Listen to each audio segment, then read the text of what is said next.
Clairvaux fait partie avec La Ferté et Pontigny des abbayes primaires de Cîteaux. En 1115, Bernard, qui a quitté Cîteaux avec 12 moines, s'installe au Val d'Absinthe qui longe l'Aube.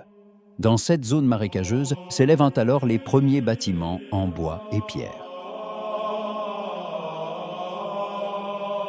À partir de 1135, devenu trop exigu, l'abbaye est déplacée de 400 mètres et le cours de l'Aube est détourné, car une abbaye prônant la règle de Saint-Benoît se doit d'être autonome. L'eau est indispensable à la vie. Elle irrigue, crée l'énergie pour le moulin et la forge, approvisionne en carpe.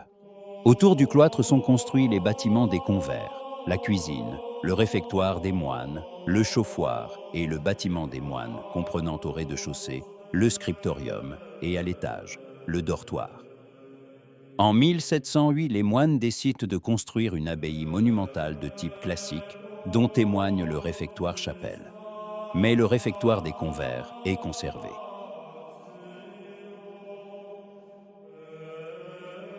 Le bâtiment des convers est le seul vestige du XIIe siècle.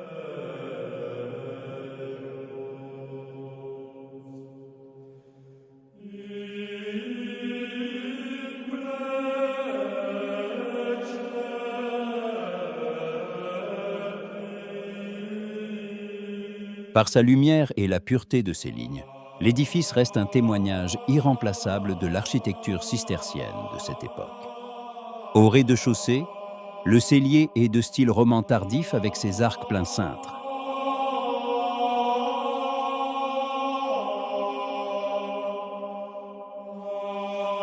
Au-dessus, le réfectoire est de même facture.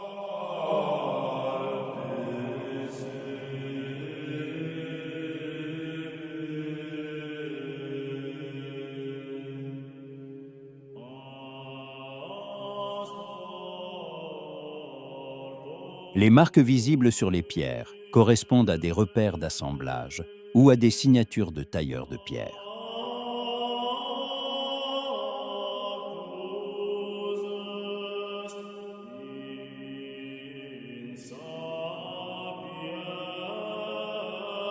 Pour le dortoir, légèrement plus tardif, l'arc tiers-point a été préféré, mais on retrouve la même pureté des lignes, le même accueil de la lumière propre au minimalisme bénédictin.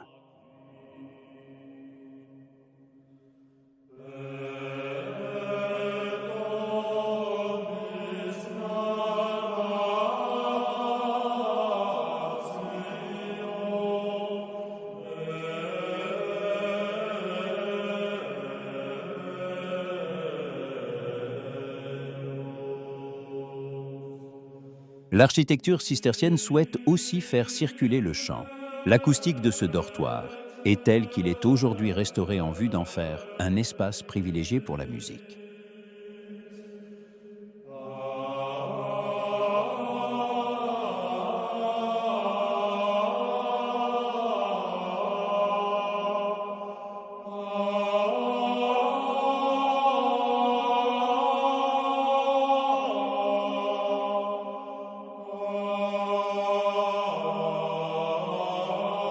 En harmonie avec le grand cloître venu remplacer le cloître roman au XVIIIe siècle, a été ajouté un réfectoire de style classique, surplombé d'une chaire de lecture.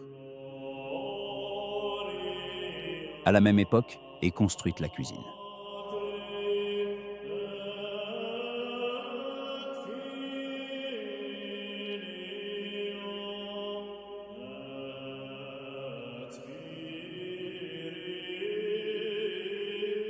La grange actuelle est un bâtiment agricole construit au XVIIIe siècle au bord du canal de dérivation de l'Aube au XIIe siècle.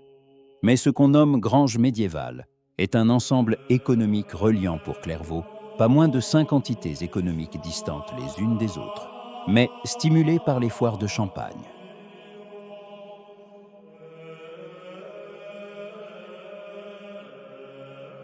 Au terme d'une visite du site, demeure la frustration qu'une abbaye qui a joué un rôle aussi important dans l'histoire de l'ordre cistercien puisse ne nous léguer que ce modeste patrimoine architectural.